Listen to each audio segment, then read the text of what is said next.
Bismillahirrahmanirrahim. Assalamualaikum warahmatullahi wabarakatuh.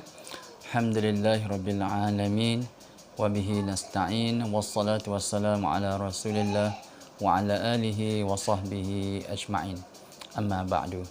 Alhamdulillah, bersyukur kehadrat Allah Subhanahu wa taala kerana kita masih lagi diberikan ruang masa untuk sama-sama kita berada di alam maya ini. Dan kepada siapa yang baru mengunjungi channel saya ucapkan selamat datang, salam ukhuwah, dan semoga kita mendapat sesuatu yang bermanfaat di channel saya ini. Kepada mereka yang masih setia bersama dengan channel saya ucapkan terima kasih kerana memberi sokongan. Jika tidak kerana anda, maka channel ini tidak akan berjaya dan akan hilang begitu sajalah. Okay? So hari ini bicara santai saya pada petang ini adalah berkaitan dengan satu peristiwa yang mana saya nak bagi tahu peristiwa yang akan berlaku di akhir zaman ini, yang mana saya petik daripada hadis Nabi sallallahu alaihi wasallam, yang mana kira-kira maksudnya berbunyi akan berlaku pada hari kiamat nanti khasfun, iaitulah khasfun ini kita boleh namakan dia sebagai, orang kata sebagai pemendapan bumi ataupun gegaran ataupun pemendapan lah, tanah runtuh, ataupun kita namakan dia sebagai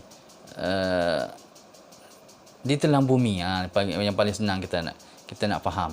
Maknanya bumi menelan rumah, bangunan manusia dan seumpamanya. Maka Nabi kata akan berlaku di akhir zaman ini adalah pemendapan bumi ataupun bumi akan menelan isi-isinya. Yang pertama. Yang kedua, apa yang akan berlaku juga? Akan berlaku juga ialah qasfun. Qasfun ini adalah yang kita boleh kita fahami ialah asteroid ataupun meteor daripada langit yang menghentam bumi itu sendiri. Okey, yang kedua. Dan yang ketiganya ialah maskhun, itulah perubahan fizikal kepada bentuk yang tidak sepatutnya ataupun perubahan fizikal ke atas manusia itu sendiri. Okey, jadi saya nak fokus kepada pemendapan bumi ataupun bumi menelan bahan-bahannya. Dan kita melihat hari ini ianya bukan satu fenomena yang mana yang baru dah, dan ianya telah pun berlaku. Orang kata bukan di abad ini, tetapi malahan di umat Nabi sebelum-sebelum itu pun dah ada dah. Dah ada dah pemendapan bumi yang kena telan bumi, semua dah ada dah. Ini sebenarnya adalah, kata ulama, sebenarnya ialah tanda-tanda kemurkaan Allah Subhanahu Wa Taala. Allah Taala murka, Allah Taala marah. So dia telankan mereka yang menderhaka kepada Allah Subhanahu Wa Taala. Jadi begitulah hari ini benda yang sama juga akan berlaku ke atas umat Nabi Muhammad sallallahu alaihi wasallam. Seperti mana umat-umat dahulu juga. Tengah tu ada kita dengar umat-umat terdahulu saja yang akan dihukum di dunia ni.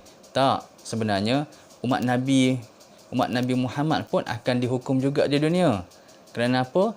Kerana Allah Ta'ala benci melihat mereka, Allah Ta'ala murka melihat mereka. Murka melihat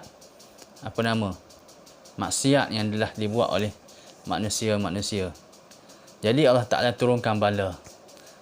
Okey, so hari ni kita dah tengok kan, banyak contoh-contoh bagaimana bangunan runtuh. Akibat apa? Akibat bumi itu, gegaran berlaku di bawah menyebabkan bumi itu tanah terbuka dan jatuhnya bangunan, jatuhnya rumah. Dan yang dekat dengan Malaysia, negara Indonesia kan ada di Palu kan, di sebuah tempat yang bernama Palu, berlakunya gegaran dan tanah tu terbuka, bumi terbuka dan menelan bangunan-bangunan rumah dan seumpamanya. Dan ini semuanya menunjukkan tanda Allah Ta'ala itu murka, kalau ikut pendapat ulama'nya. Berlaku di akhir zaman ini. Dan inilah yang sekarang ni kita sedang hadapi sekarang ni. Ada di Malaysia pun ada, atas jalan raya atas jalan raya, tiba-tiba jalan raya tu jadi berlubang, jadi mendak, jatuh ke bawah. Kereta ada jatuh ke bawah. Kan? Di tempat-tempat lain pun ada, negara-negara Eropah sana pun ada berlaku. Kan? Ada di tanah Arab sana.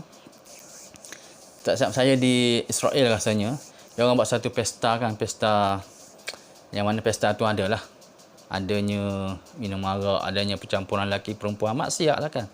Tengah-tengah dia orang duk menyanyi, duk berjoget tu, tiba-tiba jatuh dia punya lantai dia tu. Lantai dia tu jatuh seolah macam termendak, terus berlubang, jatuh habis orang dalam tu. Ni nak menunjukkan berlakunya pemendapan, berlakunya yang dipanggil dalam bahasa Arabnya ialah khasfun. Khasfun itulah kena telan bumi, orang kata. Bumi menelan. Mereka yang mana? Mereka yang membuat maksiat kepada Allah Subhanahu Wa Taala. Begitu juga berlakunya khasfun, hujan meteor, asteroid. Kita ingatkan dah tak ada dah berlakunya hujan meteor sebab hadis 15 Ramadan berlakunya dukhan. Dukhan tu berlaku akibat daripada kita ingat asteroid kan. Sebenarnya walaupun itu tak ada, tapi dalam hadis ini Nabi kata akan berlaku juga di akhir zaman nanti, entah bila, tarikh dah tidak ditetapkan, akan berlaku juga. Dihujani oleh meteor ataupun asteroid, yang mana dia kita katakan sebagai batu yang berapi lah daripada langit tu, akan jatuh ke bumi juga. Khasfun namanya dalam bahasa Arab. Okey, itu kita cerita lain kali. So, hari ni saya nak cerita fokuskan kepada yang mana berlakunya pemendapan, berlakunya bumi menelan manusia-manusia ataupun rumah-rumah dan seumpamanya, yang menunjukkan tanda kemurkaan Allah Subhanahu Wa Taala di akhir zaman ini. Okey, itu saja. Sekian, terima kasih dan semoga anda semua dipanjungi rahmat Allah Subhanahu Wa Taala. Assalamualaikum.